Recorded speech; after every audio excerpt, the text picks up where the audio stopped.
Securitas employs over 336,000 people across 44 countries. Its clients include governments, Fortune 500 companies, and critical infrastructure sites. Its guards protect nuclear facilities, federal buildings, and corporate headquarters. And yet, if you ask those guards what they think of Securitas, they treat us like cattle. Worst job I've ever had. A revolving door of misery. How does one of the world's largest security corporations earn billions in profit while its own workforce revolts? This isn't a flaw in the system. This is the system. It starts in 1934, Sweden. Eric Philip Sørensen buys a small night watch company called AB Helsingborgs Nattwakt, a literal night guard service. No innovation, no grand vision, just a man who understood that security isn't about skill or loyalty, it's about scale. By 1972, after swallowing dozens of competitors, the company rebrands as Securitas, named after the Roman goddess of security,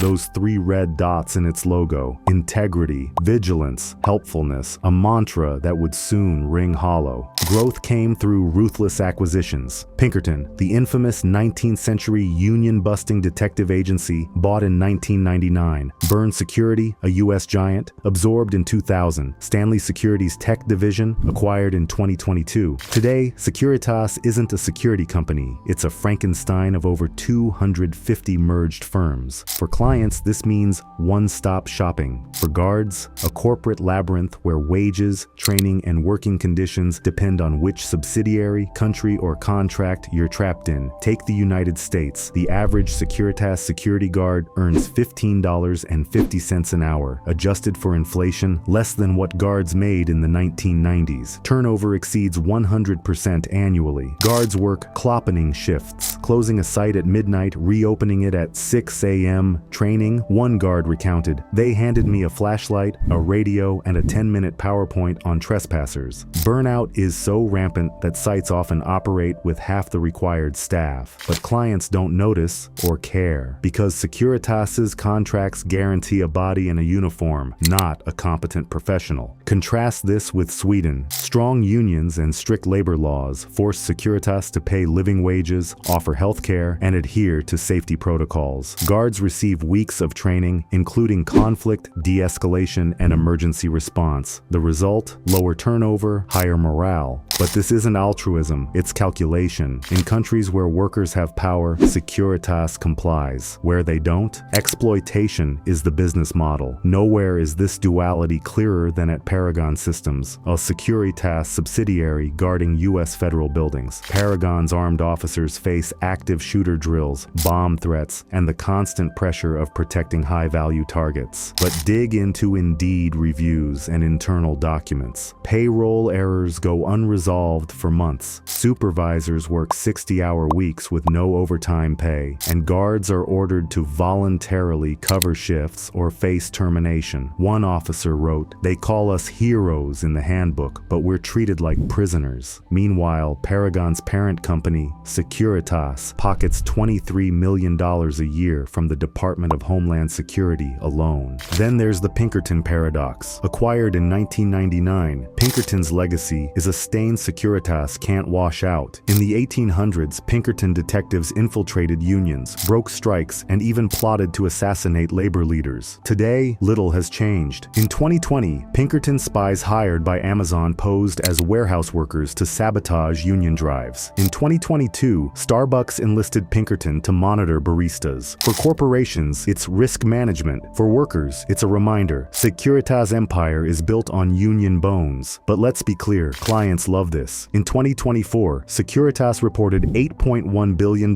in operating income, with profit margins hitting 7.5%. Why? Because corporations don't pay for security, they pay for plausible deniability. When a Securitas guard fails to stop a theft or misses a safety hazard, the blame falls on the contractor, not the client. Securitas isn't selling protection, it's selling accountability insurance. This isn't theoretical. In 2020, Securitas guard Robert Pavao murdered co-worker Cassie Hepner at a timberland facility. The media fixated on Pavao's snapped, but buried in court documents, Pavao had a history of violent outbursts ignored by Securitas. Co-workers called him unhinged, yet the company kept kept him on patrol to avoid staffing shortages. After the tragedy, Securitas settled quietly with Heppner's family. No policy changes, no accountability. Just another line item in their $52 million litigation budget. The 2022 NLRB ruling against Securitas reveals the playbook. When guard Walter Terzano protested unfair labor practices at Harvard, Securitas suspended him within hours. The NLRB forced his reinstatement, but the message was clear: